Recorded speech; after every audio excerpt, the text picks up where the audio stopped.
19তম পার্বত্য চুক্তি প্রতিষ্ঠা বার্ষিকী উপলক্ষে রাঙামাটি পার্বত্য জেলা কমিটি জনসংহতি সমিতি কর্তৃক আয়োজিত আজকের গণসমাবেশের সংগ্রামী সভাপতি, মঞ্চে উপবিষ্ট চট্টগ্রাম বীর চট্টলা থেকে আগত সম্মানিত অতিথি জনাব মোহাম্মদ ফারুক হোসেন, সহযোগী অধ্যাপক নৃবিজ্ঞান বিভাগ, চট্টগ্রাম বিশ্ববিদ্যালয় মহোদয়, এবং পাহাড়ি ভট্টাচার্য, যুগ্ম সাধারণ সম্পাদক, চট্টগ্রাম ও কেন্দ্রীয় সদস্য, এবং আমাদের মাঝে অতিথি হিসেবে রয়েছেন শ্রী প্রকৃতি রঞ্জন চাকমা,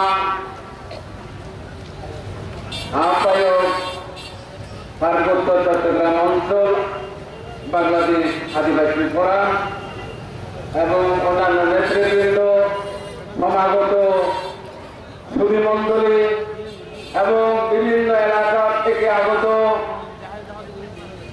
সংগ্রামী বন্ধুরা, আমি আপনারা যে আপনাদের কাজকর্ম ফেলে এই সমাবেশকে সফল করার জন্য এখানে উপস্থিত হয়েছেন, সাংবাদিক বন্ধুরা হয়েছেন, আইন শৃঙ্খলা রক্ষাকারী বাহিনীর বন্ধুরাও আছেন, আপনাদের সবাইকে জানাচ্ছি সংগ্রামী শুভেচ্ছা ও বিপ্লবী অভিনন্দন।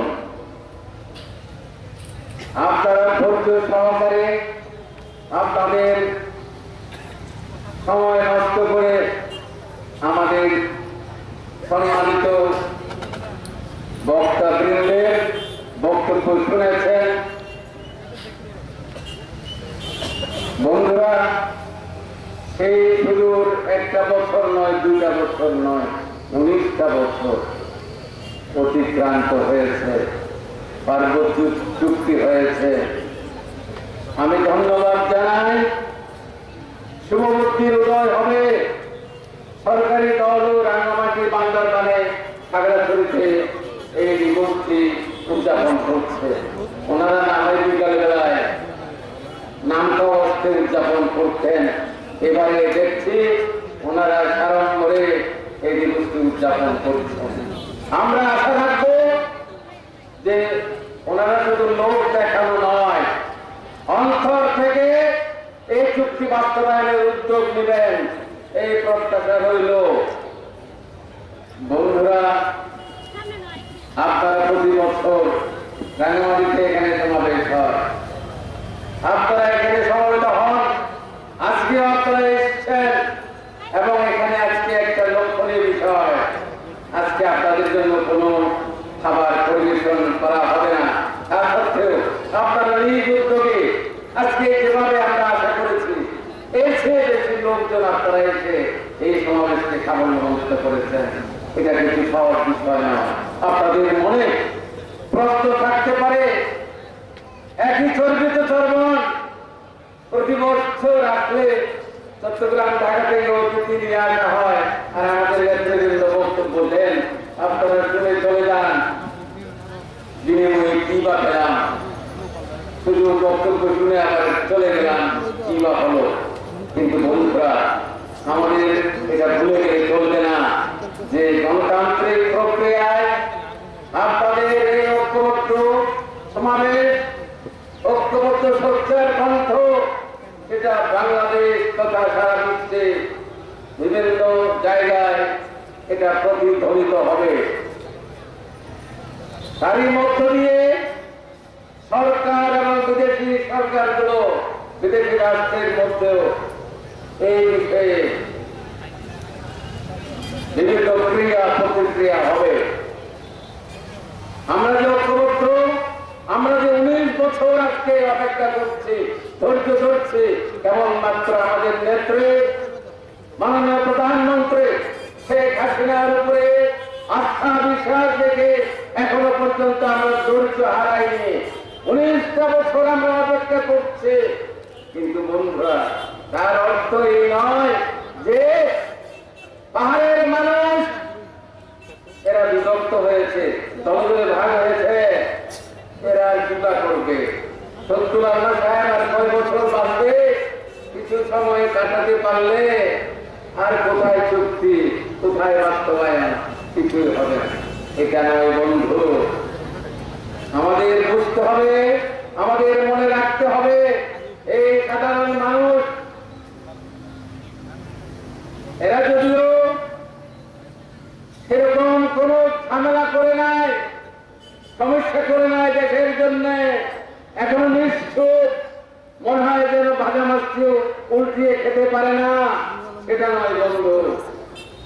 এই জন্ম জাতি মনে রাখতে হবে, এরা 2 যুগ আন্দোলন সংগ্রাম করেছে, রক্ত দিয়েছে, এই জন্ম জাতিকে কোনোভাবে উপেক্ষা বা অবহেলা করা যাবে না, খাটো চোখে দেখা যাবে না।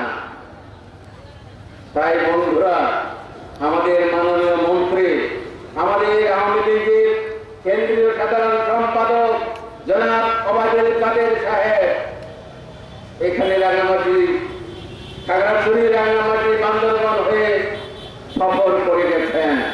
উনি আমাকে বলেছিলেন, আমার দেখা হয়েছে সার্ভিস হাউসে, প্রকাশ্যেও বলেছিলেন, আমাকেও বলেছেন যে আমি নেত্রীর নির্দেশনায় এখানে এসেছি। উনি ঘোষণা দিয়ে গেলেন যে আমরা শান্তি চাই, আমরা গোলযোগ চাই না। আমি আজকে আপনাদের মাঝ থেকে, আপনাদের পক্ষ হয়ে আমি ওনাকে অন্তরের অন্তঃস্থল থেকে সাধুবাদ জানাচ্ছি, কারণ আমরা আসলে শান্তি চাই, আমরা মনে প্রাণে শান্তি চাই। শান্তি চাই বলে আমরা অনেক কিছু সহ্য করে চলেছি। আমরা আজকে নিরন্তর ভূমি হারাচ্ছি, নিরন্তর আমরা নির্যাতিত হচ্ছে, নিরন্তর আমাদের উপরে অন্যায় বিচার করা হচ্ছে। সব কিছু সহ্য করে, মুখ বুঝে সহ্য করে আমরা অপেক্ষায় আছি সেদিনের জন্য।